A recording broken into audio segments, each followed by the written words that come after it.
여러분, 아직 20에서 30대라서 고혈압은 나랑 상관없다고 생각하시나요? 실제로 건강검진 데이터를 보면 20에서 30대에서도 혈압이 경계 수준이거나 이미 고혈압 기준을 넘는 분들이 점점 늘고 있습니다. 문제는 본인이 전혀 모른 채 지낸다는 거죠.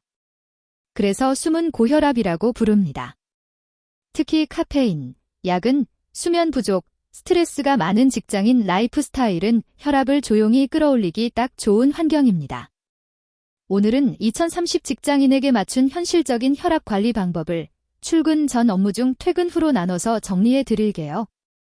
의학적 진단이나 약 조절은 꼭 의사와 상의하셔야 하고, 이 영상은 생활습관 관리에 도움을 드리기 위한 일반 정보라는 점 기억해 주세요. 고혈압은 보통 수축기 140 이상, 이완기 90 이상일 때를 말합니다. 그런데 130대, 80대 후반만 왔다 갔다 해도 장기적으로는 혈관에 부담을 줄 수 있어요. 20에서 30대의 숨은 고혈압이 더 위험한 이유는 두 가지입니다. 1. 자각 증상이 거의 없어서 난 건강하다고 믿고 그냥 지냅니다. 2. 이 상태가 10년, 20년 쌓이면 40에서 50대의 심장병, 뇌졸중 위험이 확 올라갑니다. 특히 병원 가면 멀쩡한데 회사에서만 두근거리고 머리 아프다는 분들, 스트레스 상황에서만 혈압이 확 오르는 경우도 많습니다. 그래서 집, 회사, 병원에서 각각 혈압이 어떻게 나오는지 패턴을 보는 게 중요합니다. 2030 직장인의 혈압을 올리는 1순위, 바로 카페인입니다. 아침에 아메리카노, 점심에 라떼, 오후에 에너지 드링크까지 마신다면 하루 카페인 섭취량이 꽤 높을 수 있어요. 카페인은 사람마다 민감도가 달라서 몇 잔부터 무조건 위험하다고 말하긴 어렵지만 일반적으로 하루 카페인 총량을 400mg 이하로 권장합니다. 민감한 분들은 200mg만 넘어도 심장이 두근거리고 혈압이 오를 수 있어요. 아메리카노 한 잔에 약 100mg 전후라고 보면 하루 2잔 정도에서 몸 반응을 체크해보는 게 좋습니다. 특히 혈압이 높거나 두근거림, 불안감, 잠이 잘 안 오는 분들은 저카페인, 디카페인 반샷으로 조절해보세요. 야근이 잦고 평균 수면 시간이 대여섯 시간인 분들은 혈압 관리에 특히 신경 써야 합니다. 잠을 못 자면 우리 몸의 교감신경이 과하게 활성화되고 스트레스 호르몬이 올라가면서 혈압이 쉽게 높아집니다. 어제 잠 못 잤더니 오늘 혈압이 평소보다 10에서 20 정도 높게 나온다는 분들도 실제로 많습니다. 완벽하게 7, 8시간 자는 게 당장은 어려울 수 있지만 최소한 새벽 2에서 3시 이후까지 버티는 심야 야근 패턴을 줄이고 평일에도 6시간은 꾸준히 확보하는 것 만으로도 혈압과 컨디션이 꽤 달라질 수 있습니다. 야근이 불가피하다면 카페인으로 버티기보다 짧은 스트레칭과 10분 눈 감고 휴식이 오히려 도움이 됩니다. 병원만 가면 혈압이 높게 나와요. 혹은 상사랑 회의만 하면 머리가 지끈거려요. 이런 경우 스트레스 상황에서만 혈압이 확 치솟는 스트레스성 혈압 상승일 수 있습니다. 이럴 땐 아침에 일어나 5분 정도 안정 후, 저녁 퇴근 후 5분 정도 안정 후, 집에서 혈압을 일주일 정도 꾸준히 재보세요. 회사에서 느끼는 두근거림, 긴장감이 실제 혈압 상승으로 이어지는지 아니면 순간적인 반응인지 패턴을 보는 게 중요합니다. 수치가 계속 높게 나온다면 생활습관 조절과 함께 병원 상담을 꼭 받아보셔야 합니다. 이제부터는 실천 루틴입니다. 먼저 출근 전 10분 루틴. 1. 기상 후 물 1컵.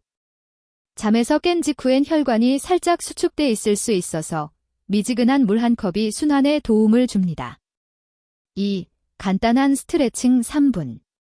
목, 어깨, 가슴 앞쪽을 위주로 크게 돌리고 펴주세요. 자는 동안 굳어있던 근육을 풀어주면 혈압이 급하게 치솟는 걸 막는 데 도움이 됩니다. 3. 숨 고르기 호흡 2분. 4초 들이마시고 6초 내쉬는 4대 6 호흡을 10번 정도 반복해보세요. 교감신경 흥분을 가라앉히는 데 도움이 됩니다. 4. 카페인 계획 세우기 1분. 오늘은 아침 1잔, 점심 이후엔 디카페인처럼 미리 정해두면 습관적으로 계속 마시는 걸 줄일 수 있습니다. 업무 중에는 3가지를 의식해주세요. 카페인, 오래 앉기, 긴장도. 1. 카페인 타임 컷. 오전 11시 이전에 하루 카페인 대부분을 마시고 오후에는 디카페인 허브티 물로 바꿔보세요.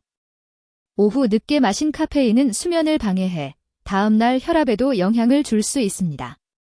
2. 1시간에 3분은 자리에서 일어나기. 1시간 이상 꼼짝 않고 앉아있으면 다리 쪽 혈액순환이 떨어지고 전신 혈관에도 부담이 됩니다. 화장실 다녀오기, 복도 한 바퀴, 창가 스트레칭이라도 좋습니다. 3. 긴장 알람 활용. 스마트워치나 휴대폰에 2-3시간 간격으로 알람을 맞춰두고 울릴 때마다 어깨 힘을 빼고 깊게 5번 호흡해보세요. 생각보다 어깨와 턱에 힘을 꽉 주고 일하는 경우가 많습니다. 퇴근 후 시간이 곧 혈압관리 황금 시간대입니다. 이때 혈압을 살짝 내려놓는 습관을 만들어두면 장기적으로 큰 차이를 만듭니다. 1. 집 앞 한강변 20에서 30분 걷기. 숨이 약간 찰 정도의 빠른 걸음으로 20에서 30분만 걸어도 혈압과 스트레스 호르몬이 서서히 내려갑니다. 굳이 운동복이 아니어도 출퇴근 복장에 운동화만 갈아 신고 걸어도 충분합니다. 2. 이어폰 대신 주변 소리 듣기. 걷는 동안에는 일부러 이어폰을 빼고 바람소리, 사람들 말소리, 강물 소리를 들어보세요. 뇌가 질 모드에서 휴식 모드로 전환되는 데 도움이 됩니다. 3. 저녁 식사와 간식 조절. 야식, 짠 음식, 과한 배달 음식은 혈압과 체중 모두에 영향을 줍니다. 주 5일 중 3일만이라도 집밥 간단한 샐러드, 국물 덜 먹기 등을 실천해 보세요. 생활습관 관리도 중요하지만 이럴 땐 꼭 병원에 가야 한다는 기준도 알고 계셔야 합니다. 다음 중 하나라도 해당된다면 미루지 말고 내과나 가정의학과를 방문해 보세요. 집에서 여러 날째도 혈압이 140/90 이상이 자주 나온다. 두통, 어지러움, 가슴 두근거림이 자주 반복된다. 20에서 30대인데도 가족 중에 뇌졸중 심근경색 병력이 많다. 갑자기 시야가 흐려지거나 말이 꼬이는 증상이 있었다. 영상에서 말씀드린 내용은 일반적인 정보일 뿐 진단이나 약 조절 기준이 될 수 없습니다. 증상이 있거나 수치가 걱정된다면 꼭 의료진과 상의해 주세요. 마무리하면서 2030 직장인을 위한 혈압관리 핵심 3가지만 정리해 드릴게요. 1. 아직 젊다는 생각 버리기. 숨은 고혈압은 조용히, 그리고 오래 쌓이는 병입니다. 한 번쯤은 집이나 약국에서 혈압을 직접 재보고 수치를 기억해 두세요. 2. 카페인 약은 수면 패턴 점검. 하루 카페인 양, 야근 빈도, 평균 수면 시간을 한번 적어보면 어디서부터 줄여야 할지 보입니다. 3. 출근 전 업무 중 퇴근 후 루틴 만들기. 오늘 영상에서 나온 것 중에 이건 나도 할 수 있겠다 싶은 것 딱 2가지만 골라서 이번 주에 바로 시작해보세요. 여러분의 혈압은 미래의 나의 건강과 직결됩니다. 지금 작은 습관 하나가 10년 뒤 심장과 뇌를 지켜줄 수 있다는 것 꼭 기억해주세요.